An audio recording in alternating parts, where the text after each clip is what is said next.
झारखंड विधानसभा के बजट सत्र का आज 12वां दिन है और इसी बीच सदन के बाहर एक बार फिर डीजे प्रतिबंध का मुद्दा गर्मा गया, जहां इरफान अंसारी और बाबूलाल मरांडी के बीच जमकर बयानबाजी हुई है। सुप्रीम कोर्ट का आदेश सबको मानना होगा, हम लोग भी मानते हैं। और रही बात रामनवमी का, अब देखिए मेरा कपड़ा, मैं रामनवमी में मैं जाऊंगा, मैं हजारीबाग भी जाऊंगा, मैं रांची भी जाऊंगा और मैं डंटा भी भांजूंगा।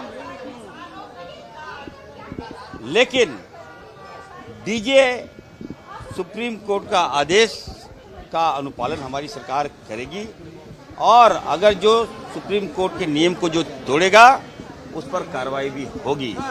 लेकिन बीइंग डॉक्टर मैं कहना चाहता हूं, अगर आपके आसपास अगर डीजे चला जाता है तो कितने लोगों को हार्ट में प्रॉब्लम होता है, कई लोगों की जान चली गई है।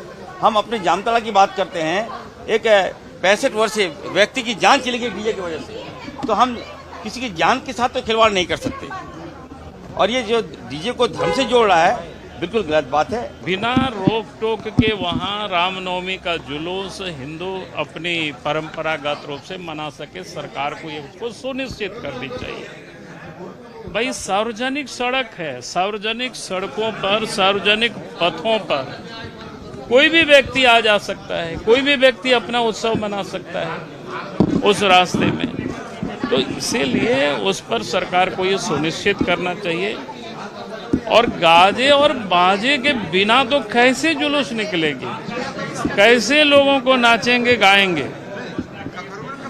और ये लोग सुप्रीम कोर्ट की बात करते हैं, सुप्रीम कोर्ट तो क्या कहा है, उसमें साफ कहा गया है कि भाई आप 10 बजे से सुबह 6 बजे तक कोई भी लाउड स्पीकर का उपयोग नहीं किया जाएगा। लेकिन हिंदुओं की त्यौहार में इसको उपयोग करते हैं, कोर्ट के हवाला देते हैं। लेकिन यहाँ प्रत्येक दिन 4:30-5 बजे जब अजान होता है तो लोगों की नींद को तो हराम करते हैं और 6 बजे तक तो प्रतिबंध है, तो फिर उस समय क्यों बजाया जाता है, उसको क्यों नहीं सरकार बंद करती है। अधिक जानकारियों के साथ हमारे वरीय सहयोगी नवीन शर्मा हमारे साथ लाइव जुड़े हुए हैं। नवीन, आज बजट सत्र का आज 12वां दिन था और आज भी हमने देखा है कि सदन के बाहर जो डीजे प्रतिबंध का मामला था वो काफ़ी गर्माता गया और हमने जो देखा इरफान अंसारी और बाबूलाल मरांडी के बीच जमकर बयानबाजी भी हुई है। इसे कैसे देखते हैं आप?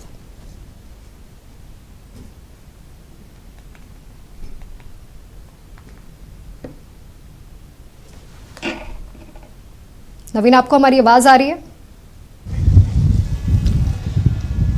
जी देखिए, बजट सत्र का आज 12वां दिन है और सदन की कार्यवाही जैसे ही शुरू हुई, पहले तो भारतीय जनता पार्टी के विधायक हाथों में तख्ती लिए धरने पर बैठे और मसला था कि किसानों की जो धान है उसकी अधिप्राप्ति नहीं हो पा रही है और यही वजह है कि यहाँ से जो धान है वो छत्तीसगढ़ और उड़ीसा, बिहार भेजा जा रहा है। दूसरा आरोप ये लग रहा है कि बाहर के राज्यों के जो धान है वो लैंप्स में खरीदे जा रहे हैं। राज्य सरकार ने कहा था कि एक मुश्त राशि जो है वो किसानों को दी जाएगी और इससे क्या होगा कि ज़्यादातर किसान अपना धान अब लैंप्स को बेच पाएंगे, सरकार को बेच पाएंगे। लेकिन सरकार इस पूरे मामले पर फेल नज़र आई। 3200 रुपये जो क्विंटल धान की जो MSP है वो रेट जो है गवर्नमेंट को देना था किसानों को, इस मुद्दे पर सरकार जो है वो फेल नज़र आई।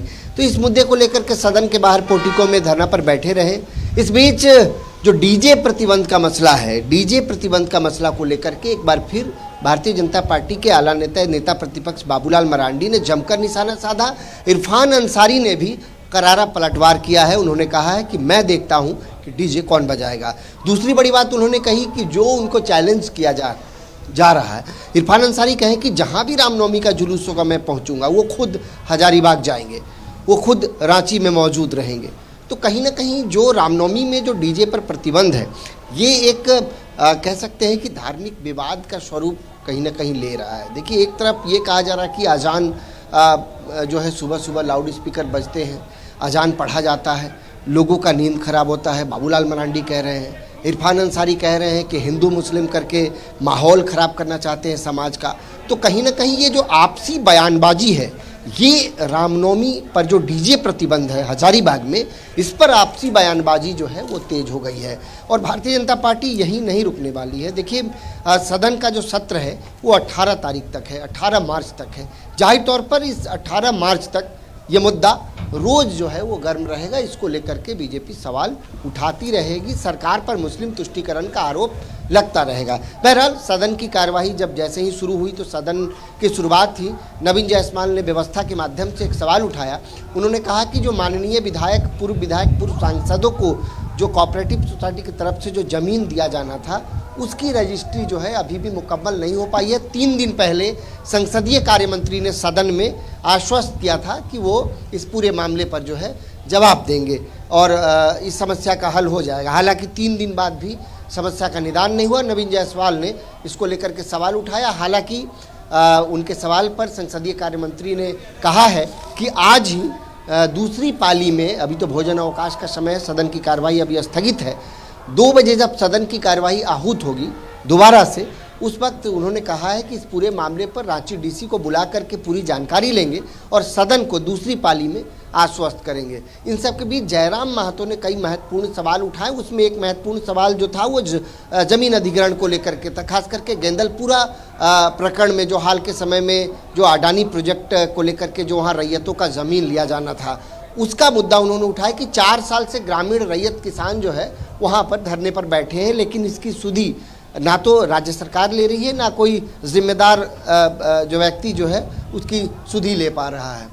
इस पर जो विभाग के मंत्री हैं दीपक बिरुआ, वो बहुत स्पष्ट और साफ संतोषजनक जवाब नहीं दे पाए। हालांकि इस बीच हम लोगों ने एक चीज़ और देखा, जब नेता प्रतिपक्ष बाबूलाल मरांडी सदन में उठते हैं और वो कहते हैं कि हमें इस पर एक ऐसी नियमावली बनानी चाहिए जो लोगों के ज़मीन को बचा सके। सवाल ये है कि जो ज़मीन है वो झारखंड में बड़ा सेंटीमेंट का मसला है, लेकिन इन सब के बीच ये बहुत बड़ा सवाल है कि अगर 70% रैयत ये चाहते हैं कि ज़मीन उनका अधिग्रहण नहीं हो, तो ऐसे में उनका ज़मीन अधिग्रहण नहीं किया जा सकता है। तो बावजूद इसके कहीं ना कहीं ज़मीन लेने की कोशिश है। कुछ दिन पहले गेंदरपुरा पूरा मामला हम लोगों ने देखा था, जो एक बड़ा विरोध, एक बड़ा विवाद भी वहाँ पर हम लोगों ने देखा था। तो कहीं ना कहीं ये मुद्दा सदन में उठाया। बाबूलाल मरांडी ने हालांकि समर्थन किया और इस पर दीपक बिरुआ ने कहा कि राज्य हित में बाबूलाल मरांडी ने सुझाव दिया है और सरकार इस पर विचार करेगी। हालांकि सरकार के पास वो तमाम नियमावली है जिसके तहत ज़मीन अधिग्रहित किया जाता है। और दूसरी बात यह है कि बाबूलाल मरांडी ने एक और बड़ी बात कही कि हमें बहुत पुख्ता कानून बनाने की आवश्यकता है कि अगर हम ज़मीन अधिग्रहण करते हैं तो उसके बदले उतना ही ज़मीन किसानों को कहीं और दिया जा सके। ऐसा नहीं हो कि किसी प्रोजेक्ट के नाम पर ज़मीन अधिग्रहण हो और छोटे छोटे ज़मीन और घर के नाम पर जो छोटा छोटा कमरा दे दिया जाए और वो मजबूरी हो जाए लोगों के लिए रहने का। और झारखंड में हज़ारों ऐसे उदाहरण हैं। बड़कागांव का एनटीपीसी जो प्रोजेक्ट है उसको भी आप देख सकते हैं कि वहाँ पर जब भूमि अधिग्रहण किया गया था उसके बाद आज वहाँ के क्या कुछ हालात हैं। तो महत्वपूर्ण सवाल था जिसे जयराम महतो ने सदन में उठाया था। हालांकि आज बिल्कुल नवीन, तमाम जानकारियों के लिए आपका बहुत बहुत धन्यवाद। तो आपको बता दें कि झारखंड विधानसभा के बजट सत्र का आज 12वां दिन था और आज इसी बीच सदन के बाहर एक बार फिर से डीजे प्रतिबंध का मुद्दा गरमाया था।